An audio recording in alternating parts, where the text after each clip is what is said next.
اللہ نے ہر انسان کے ساتھ ایک محافظ فرشتہ پیدا کیا ہے، اور اگر وہ محافظ فرشتہ انسان کے ساتھ نہ ہو، شیاطین انسان کو ویسے مار ڈالیں، انسان کو قتل کر ڈالیں، اگر اللہ نے حفاظت کے لیے فرشتہ معمور نہ کیا ہو۔ یہ انسان کے دشمن ہیں، اور انسان کو شیاطین راہ مستقیم سے ہٹانے کے لیے دن رات کوش ہیں۔ پھر یہ اتنا مکار دشمن ہے، ہر ایک کو ایک لاٹھی سے نہیں ہانکتا، اسے پتہ ہے کہ کس کو کیسے بھٹکانا ہے۔ ایک شب زندہ دار جس کو سحری کے وقت اٹھ کے آنسو بہانے کا لطف ملتا ہے، اب شیطان اس کو کہے کہ سحری کے وقت اٹھا نہ کر، تو وہ شب زندہ دار جب اس کے آنسو مسلح میں جذب ہوتے ہیں اور وہ اترتے ہوئے آنکھوں سے آنسو اتنی لذت اسے دیتے ہیں کہ دنیا ما فیہا کی لذتیں ایک طرف اور یاد خدا میں رونا ایک طرف۔ اب شیطان کسی کو کہے کہ سحری کے وقت اٹھا نہ کر، تو کوئی شیطان کی یہ بات تھوڑی مانے گا، تو شیطان اسے یہ کہتا بھی نہیں ہے، اسے کہتا نہیں نہیں اٹھا کر، لیکن صبح بتا دیا کر کے میں تہجد گزار ہوں، اسے ریا میں مبتلا کرے گا۔ ایک شخص جس کی طبع میں فیاضی گندی ہوئی ہے، اب شیطان اس کو کہے کہ تو سخاوت نہ کیا کر، بخل کا درس دے، تو طبعاً جو سخی شخص ہے جس کی فطرت کے اندر فیاضی ہے، تو وہ شیطان کی اس بات کو تو نہیں مانے گا۔ شیطان اسے یہ کہتا بھی نہیں کہ تو بخل کر، اسے فضول خرچی کی طرف لگا دے گا، اسے ان کاموں میں خرچ کرنے کی ترغیب دے گا جس کا اس کو اور معاشرے کو کوئی فائدہ نہیں ہوگا۔ اس لیے شیطان رخ بدلتا ہے۔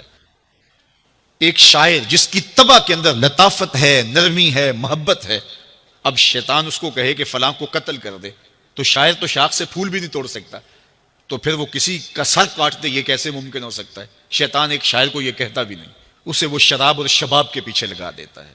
اب اتنا سخت دشمن، اتنا مکار دشمن، حضرت سیدنا غوث اعظم رضی اللہ تعالیٰ عنہ فرماتے ہیں میرے اوپر صحاب نور چھا گیا اور آواز آئی عبد القادر، تو نے اللہ کی اتنی عبادت کی ہے، اتنی ریاضت کی ہے کہ شریعت کا ہم تمہیں اب مکلف نہیں رہنے دیتے، اور اب تو نماز نہ پڑھے اور دیگر اعمال نہ کرے تو تجھے کوئی پکڑ نہیں، میں تیرے اوپر ایسے راضی ہو گیا ہوں۔ تو ایسے بادل سے آواز آئی، کہتے ہیں مان میرے دل میں خیال آیا کہ اگر عبادت کا مکلف نہ ہونا ہوتا تو امام الانبیاء صلی اللہ علیہ وسلم سے بڑھ کر کون اللہ کا مقرب تھا۔ حتی تتورم قدماہ، حضور جب نماز پڑھتے اور اس قدر لمبا قیام کرتے حضور کے مبارک پاؤں سوج جاتے، لیکن ان کو تو کہا گیا وَاعْبُدْ رَبَّكَ حَتَّى يَأْتِيَكَ الْيَقِينُ، انہیں تو کہا گیا کہ آخری سانس تک اللہ کی عبادت کرنی ہے۔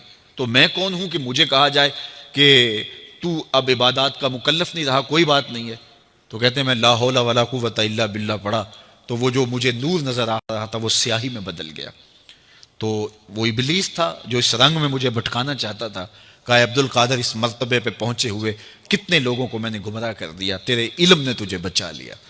تو میں نے کہا ظالم، میرے علم نے مجھے نہیں بچایا، میرے اللہ کے فضل نے بچایا۔ تو کہا پھر بچ گیا ہے، کئی میں نے یوں لوٹ لیے ہیں۔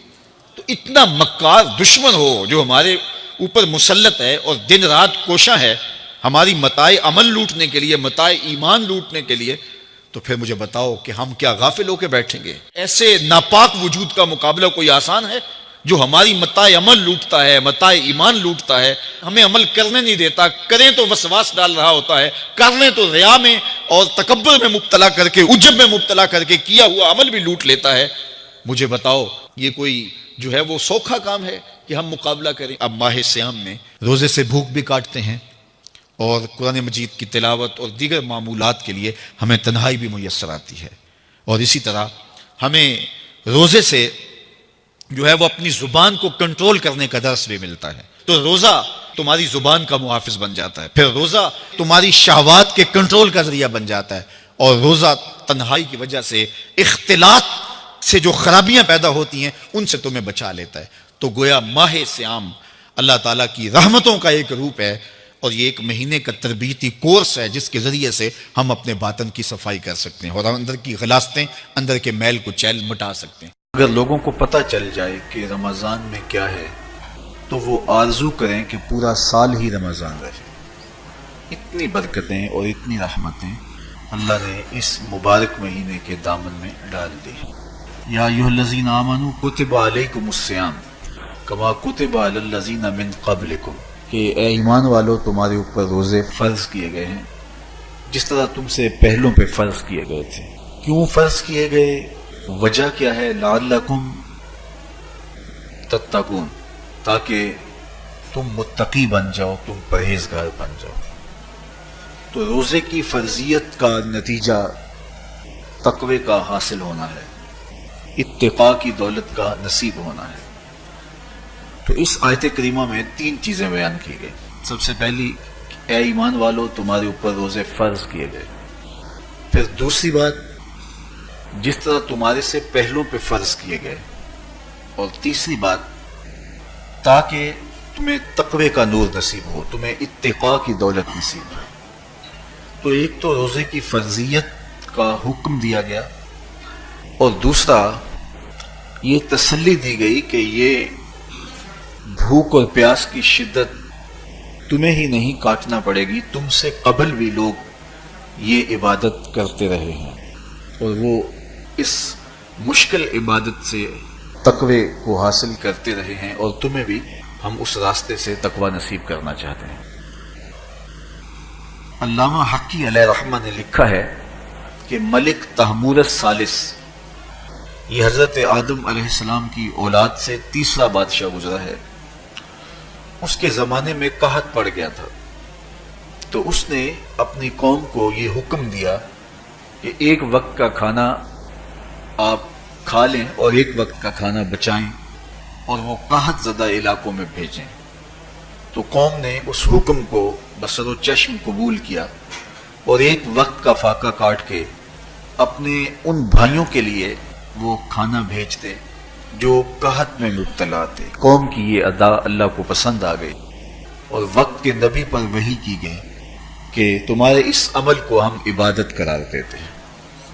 تو حضرت آدم علیہ السلام کے بعد متصل ہی یہ عبادت فرض کی گئی، اور پھر جتنی بھی ملتیں، قومیں اور امتیں آئیں ان میں روزے کی تحسین کی گئی اور روزے کی تلقین کی گئی۔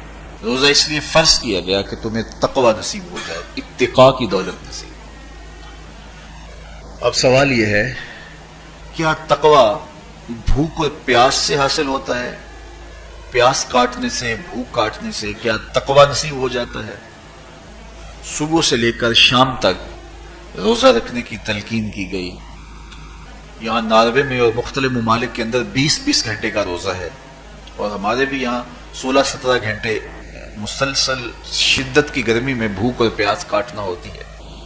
اتنا طویل دورانیہ جو بھوک اور پیاس کاٹی ہے، اس کا مقصد رزق بچانا نہیں ہے، بلکہ وَيُزَادُ فِيهِ رِزْقُ الْمُؤْمِنِ، ماہ سیام میں مومن کا رزق بڑھ جاتا ہے۔ آپ اپنا بجٹ دیکھ لیجئے، باقی مہینوں کی نسبت ماہ سیام میں آپ کے اخراجات زیادہ ہوتے ہیں اور کشادگی ہوتی ہے۔